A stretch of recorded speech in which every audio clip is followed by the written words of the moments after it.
Sabi niya, hihintayin kita. Tapos 2 weeks later, may girlfriend na siya.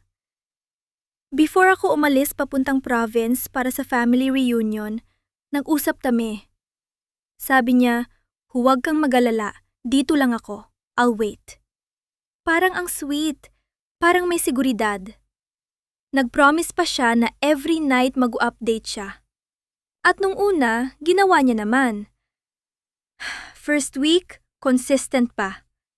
Nag-video call pa kami habang nasa bus ako pa uwi. Tapos bigla na lang nagiging dry yung replies. Busy lang daw, pagod sa work. Tapos isang gabi, wala na talaga. Nakita ko sa story ng friend namin. Picture nilang dalawa. May caption pang, "My girl." Parang bigla akong nawala ng hininga habang nakatingin sa phone ko sa dilim. 2 linggo lang. 2 linggo niyang sinabing hihintayin niya ako. Tapos parang wala lang sa kanya na palitan ako. Ako yung umiiyak sa CR habang nagchat-chat siya sa bago niya.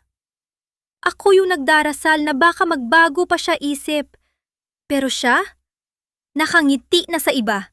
At ako, nagpanggap na happy for him sa comment section. Kasi ayaw kong magmukhang bitter. Pero inside, parang sinampal ako ng katotohanan na hindi niya talaga ako pinakahintay.